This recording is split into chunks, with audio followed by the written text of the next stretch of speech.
Imani.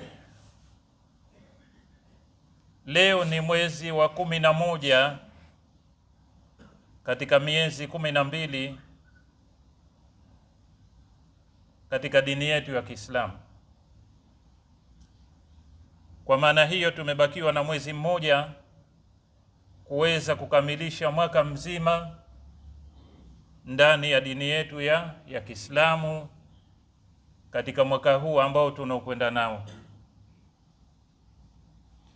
Huu ni mwezi wa 11 katika ile miezi 12 ambayo Mwenyezi Mungu Subhanahu wa Ta'ala ameitaja katika suratu Toba.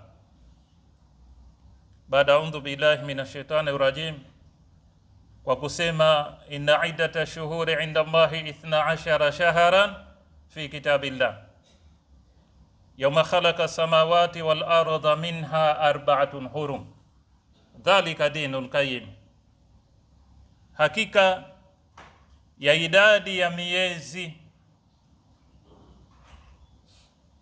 ni miezi 12 katika dini ya Kiislamu. Katika miezi hiyo Mwenyezi Mungu Subhanahu wa Ta'ala, yauma khalaqa samawati wal arda, ndiyo miezi ambayo Mwenyezi Mungu ameumba mbingu na ardhi. Minha arba'atun hurum, ndani ya miezi hiyo 12 kuna miezi minne mitukufu. Dhalika dinul qayyim, huo ndio ukamilifu wa dini.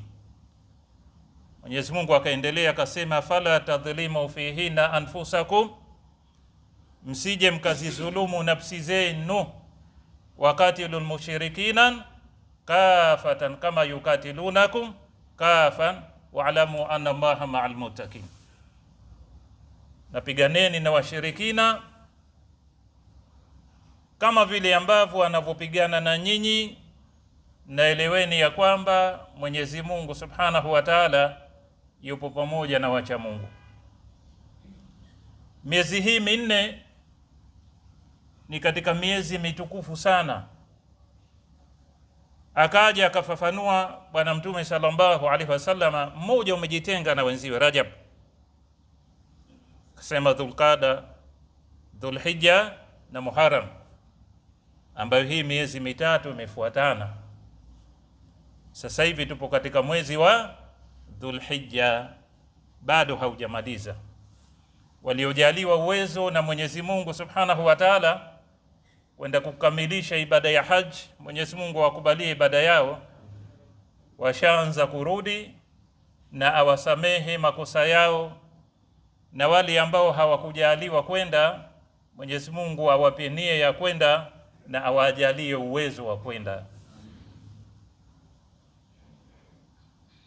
Ndugu zangu katika imani, tunayo haja na tunao wajibu wa kujiuliza katika nafsi zetu, na bila kujiuliza itakuwa hatuwezi kufikia malengo kama ni Waislamu. Haja iliyopo ni kwamba tupo katika mwezi wa 11, lakini maendeleo gani tumeyapata kama ni Waislamu? Hiki ni kitu muhimu sana katika maisha yetu.